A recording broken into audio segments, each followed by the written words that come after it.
আমি যখন রুমে ঘুমিয়েছিলাম তখন হঠাৎ মনে হলো আমার রুমের ভিতর কেউ আসলো। আমি সেটা বুঝতে পারলাম, কিন্তু আমি ঘুমের ভান করে শুয়েছিলাম, আমার কাছে কি চায় সেটা জানার জন্য। তারপর লোকটি আমার রুমে ঢুকে আস্তে আস্তে আমার বিছানায় এসে বসল। তারপর আমার কাপড় সরিয়ে দিল। তারপর বন্ধুরা আমার সাথে কি হয়েছিল তা শুনলে তোমাদের মাথা গরম হয়ে যাবে। তাহলে কথা না বাড়িয়ে মূল বিষয়টা শুরু করি। বিয়ের পর সংসার নিয়ে এতই ব্যস্ত হয়ে পড়েছিলাম, অনার্স ও কমপ্লিট করে উঠতে পারিনি।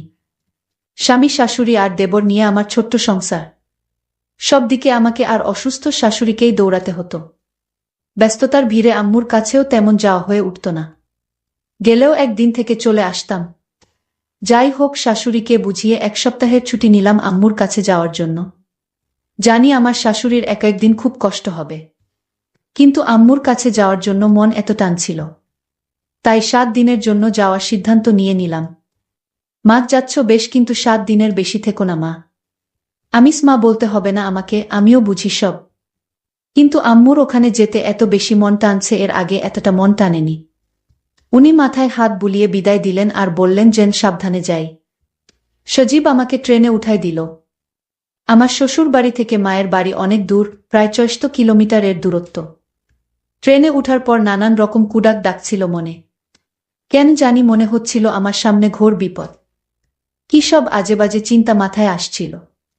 মনে হচ্ছিল অ্যাক্সিডেন্ট হবে, আমি মারা যাব, আমি বুঝি বাসায় ফিরতে পারব না। কখন এসব হাবিজাবি ভাবতে ভাবতে যেন ঘুমিয়ে পড়েছি। গাড়ি ব্রেক কষায় ঘুম ভাঙল। আমাদের এলাকার কাছাকাছি চলে এসেছি। পরের স্টেশনে নেমে যাব। এক নজর চারদিক তাকিয়ে দেখছিলাম। আমার ছেলেবেলার কথা খুব মনে পড়ছিল, যখন এখান দিয়ে আম্মুর হাত ধরে আসা যাওয়া করতাম। বাড়িতে আমার আম্মু আর 14 বছর বয়সী এক ছোট বোন আছে। অনেক দিন পর আসছি। প্রতিবার আসার সময় অন্যরকম আনন্দ লাগে, কিন্তু এবার কেমন জানি লাগছে। কিছুই ভাল লাগছে না। সবকিছু অসহ্য লাগছে। চিন্তায় ভাটা পড়ল। ট্রেন থেকে নামার সময় হয়েছে। ট্রলি এক হাতে আর অন্য হাতে সাইড ব্যাগ নিয়ে হাঁটা শুরু করলাম অটো স্ট্যান্ডের দিকে। অটোতে উঠলাম। গন্তব্যস্থানের কথা বলতেই লোকটা কেমন চমকে উঠল। অটোওয়ালা আপা, সন্ধ্যা নেমে আসছে, তার উপর আপনি একা। ওই এলাকা এখন খুব বিপজ্জনক। এখন ওই এলাকায় ঢুকলে আমার ফিরতে রাত হয়ে যাবে। আমি ওই এলাকার ভেতর ঢুকব না। ওই এলাকার আগেই আপনাকে নামিয়ে দেব। আমিস কি সব আবোলতাবোল বলছেন? কিসের বিপদ? কই, আমি তো এরকম কিছুই শুনিনি। আমার আম্মু তো ফোনে আমায় এমন কিছু বলেনি। আপনার মাথা ঠিক আছে তো? অটোওয়ালা বলল, আপনাকে কেন বলছি গেলেই জানবেন। ওই এলাকায় খারাপ ফুলাইপান আছে। সন্ধ্যার পর পথে যাকেই পায় তাকেই ধরে নিয়ে যায়। তাই এখানে কেউ রাতে ঘর থেকে বের হয় না। অত কিছু বুঝি না, লাখ টাকা দিলেও এলাকায় যাব না। অনেক রাত হয়ে যাবে, সন্ধ্যার আগে ফিরতে হলে আপনাকে মাঝপথেই নামতে হবে। এদিক ওদিক তাকিয়ে দেখি আর কোন অটো নেই, কোনো রিকশাও নেই। সন্ধ্যা হতেও প্রায় ঘণ্টাখানেক বাকি। নিরুপায় হয়ে অটোতে উঠেই বসলাম ওনার শর্ত মেনে। অটোওয়ালা কথামত আমাকে মাঝপথে নামিয়ে দিল। বাধ্য হয়ে হাঁটা শুরু করলাম। সত্যি তো, রাস্তা একটা কাকপক্ষী পর্যন্ত নেই। আছে শুধু প্যাঁচার ডাক, থেকে থেকে দূর হতে কুকুরের ঘেউ ঘেউ আওয়াজ ভেসে আসে। ছোটবেলায় আঙ্কেলের সাথে মেলায় যেতাম। মেলা থেকে ফিরতে বেশ রাত হতো। তখনও দেখেছি কত মানুষের আনাগোনা। এরকম নীরব কখনো দেখিনি। সত্যি মনে হচ্ছে কোনো পরিত্যক্ত এলাকায় ঢুকে পড়েছি। এ এলাকায় যে মানুষ বসবাস করে তা বোঝার উপায় নেই। অনেকক্ষণ ধরে হেঁটে ক্লান্ত হয়ে পড়েছি, কিন্তু লোকটার কথাই ঠিক, এই এলাকার কেউ বের হয় না। কুছ তো গাড়বার হ্যায়। কিন্তু আম্মুত আমায় কিছুই বলেনি এ ব্যাপারে। এমনকি আম্মু জানে আমি আসব। ফিরতে দেরি হচ্ছে, কিন্তু আম্মু তো টেনশন করছেন। মাঝে একবার ফোন দিয়েছিল, শুধু বলছে যেন সাবধানে আসি। এটা তো স্বাভাবিক একটা কথা। আগে স্কুলে থাকতে কোচিং থেকে ফিরতে একটু দেরি হলেই আম্মু এগিয়ে নিতে চলে আসত। কত টেনশন করত। সব কিছুই অদ্ভুত লাগছিল। হঠাৎ মনে হলো সামনে দিয়ে কেউ দৌড় দিল আর বল, রাক্ষস। রাক্ষস। আমি ফোনের আলো তার দিকে তাক করে বললাম, আমি রাক্ষস না ভাই। দাঁড়ান, ভয়ের কিছু নেই। লোকটা বেশ স্বস্তি পেল। ফোনের আলোতে দেখে মনে হলো 20 বছরের বয়সী এক ছেলে। আমিস, কি ব্যাপার ভাই, তুমি এত রাতে বাইরে কেন? তুমি করেই বললাম বয়সে ছোট হবে তাই। ছেলেটি বলল, আপু আমারও সেম প্রশ্ন, আপনি একা এই রাতে, তাছাড়া চারদিকে ঘুটঘুটে অন্ধকার। আমিস আর বইল না, ঢাকা থেকে ফিরছিলাম। এমনি জ্যামে আটকা পড়ছিলাম, তবুও দেরি হতো না যদি পুরো পথ অটোতে আসতে পারতাম। হাঁটতে হাঁটতে রাত। ছেলেটি বলল, আপু আমার নাম শহীদ, আমি বরিশালে থাকি। একটা সরকারি কলেজে ইন্টারে পড়ি, যে হোস্টেলে থাকি।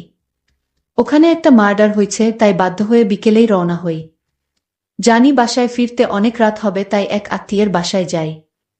কিন্তু তারা থাকতে দিতে আপত্তি জানায়, তাই বাধ্য হয়েই হাঁটতে শুরু করি। আপনাকে আরও আগেই দেখেছি পেছন থেকে, কিন্তু ভয় করছিল যে আপনিই সেই বাজে কিছু কিনা। আমি বললাম, আমি বুঝছি না একই কথা। অটোওয়ালাও বল, কাহিনী কি সত্যি? শহীদ বল, হ্যাঁ আপু সত্যি, আমার খুব ভয় করছে। গায়ের পশম দাঁড়িয়ে আছে। ফোনের হালকা আলোয় তার কপালের বিন্দু বিন্দু ঘাম আমাকে ভাবিয়ে তোলে। আমিস, ভয় পেও না ভাই, মনে সাহস রাখ। শহীদ বলল, আপু কিছু মনে করবেন না, আমি আপনার ছোট ভাইয়ের মতো, আমি আপনার সাথে যাই। আমার খুব ভয় করছে। আমি বললাম, ঠিক আছে চলো। কিন্তু আমার মনে কেন জানি ভয় লাগছিল না। অন্ধকারে নীরব রাস্তায় পাতার আওয়াজও খুব ভয়ঙ্কর লাগছিল। নিজেদের নিঃশ্বাসের শব্দ শোনা যাচ্ছিল। হাঁটতে হাঁটতে আমি প্রশ্ন করলাম, আমিস ভাই তুমি কোনো গ্রামে যাবে? শহীদ উত্তরে যে গ্রামের নাম বলেছিল সেই গ্রাম আমাদের গ্রামের পরের গ্রাম। শহীদ বলল, আপু আপনি বাড়ি চলে গেলে তো আমি একা হয়ে যাব। তখন খুব ভয় করবে আমার, আমি তো ভয়েই মরে যাব। আমিস, আচ্ছা তুমি আমার বাসায় থেকে কেমন? আর ভয় পেও না। হঠাৎ মনে হলো আমাদের দুজনের সাথে আরও কেউ হাঁটছে, এদিকে ফোনও অফ হয়ে গেল। এখন অন্ধকারে হাঁটব কি করে? ফোনে তো মাত্রই দেখলাম 50% চার্জ, এখন তো বন্ধ হবার কথা না। শহীদ বলল, আপু আমার খুব ভয় করছে, আমার কাছে কোনো মোবাইলও নাই। এখন কি হবে আপু? আমিস, মনে সাহস রাখ ভাই, কিছুই হবে না, আর 10 মিনিট হাঁটলেই আমাদের বাড়ি। অন্ধ মানুষের মতো ঠিকই আমি রাস্তা চিনিয়ে নিয়ে যেতে পারব তোমায়। আল্লাহকে স্মরণ করো। শহীদ, আপু আপনার কি মনে হচ্ছে না এখানে তৃতীয় কোনো ব্যক্তি আছে? আমিস, কই না তো, তোমার মনের ভুল। সত্যি বলতে আমিও কারো উপস্থিতি টের পাচ্ছিলাম আমাদের পেছনে কেউ হাঁটছে। আমি হাঁটার গতি বাড়িয়ে দিলাম। হঠাৎ মনে হলো সামনে চুল লম্বা কেউ এসে পড়ল। আমি জ্ঞান হারিয়ে ফেললাম। জ্ঞান ফেরার পর নিজেকে ঘরে আবিষ্কার করলাম। সামনে আম্মু আর ছোট বোন। ঘড়ির দিকে তাকিয়ে দেখি রাত 12টা বাজে। আম্মু, এই উঠতে হবে না। তোর ফিরতে দেরি দেখে তৃষা তোকে এগিয়ে আনতে যায়, গিয়ে দেখে তুই অজ্ঞান হয়ে আছিস। আমিস, ও এই রাতে বের হলো আর তুমি বের হতে দিলে? তার উপর কিছু বাজে ছেলে নাকি এসেছে এলাকায়। আর আমাকে তো তুমি বিয়ের আগে দিনেও কোথাও একা ছাড়তে না। আম্মুফ, এখনো তোর সেই পাল্লা দেওয়া অভ্যাস গেল না পাগলি? আমার বোনের দিকে তাকিয়ে দেখি ওর মুখে এক ঝলক হাসি। হঠাৎ শহীদের কথা মনে পড়ে প্রাণটা চমকে উঠল। আমিস, হ্যাঁ রে তৃষা, তুই কি আমাকেই শুধু পেয়েছিস? সাথে আর কাউকে দেখিসনি? তৃষা বলল, কই না তো, শুধু তুমিই ছিলে। পুরা রাস্তা খালি ছিল, কাকপক্ষীও ছিল না। আমার বুকের ভেতরটা কেমন চমকে উঠেছিল। ছেলেটা তাহলে ওই কারো শিকার হয়েছে। আর ঘুম আসছিল না। আম্মু আর তৃষা চলে গেল ওদের রুমে। আমার শুধু বারবার শহীদের কথাই মনে পড়ছিল। কান্না চলে আসলো চোখের কোণে। কাঁদতে কাঁদতে কখন যে ঘুমিয়ে পড়েছি টেরই পাইনি। মধ্যরাতে ঘুম ভাঙল। ঘরে কেমন একটা গন্ধে গা গুলিয়ে আসছিল। হঠাৎ কারো শব্দ শুনতে পেলাম ড্রয়িং রুম থেকে। এত রাতে আবার কে কি করছে ড্রয়িং রুমে? রাত এখন 2:30, শব্দটা ড্রয়িং রুম থেকে আসছে। আমার রুমের দরজায় বিয়ের আগে তারকাটা দিয়ে একটা ছিদ্র করে রেখেছিলাম, যাতে আমাকে দেখতে আসলে পাত্রকে এই ছিদ্র দিয়ে দেখতে পারি। সেই ছিদ্র দিয়ে উকি দিয়ে যা দেখলাম তা দেখার জন্য মোটেও প্রস্তুত ছিলাম না। আমার ছোট বোন আর শহীদকে দেখতে পেলাম ওই রুমে। আমি হঠাৎ না দেখার ভান করে শুয়ে পড়লাম। কিন্তু ও একটু সন্দেহ করেছে মনে হয়। মুখে আঁচল গুজে শুয়েছিলাম। দেখলাম ও আমার রুমে আসল আমাকে শুয়ে থাকতে দেখে চলে যাচ্ছিল।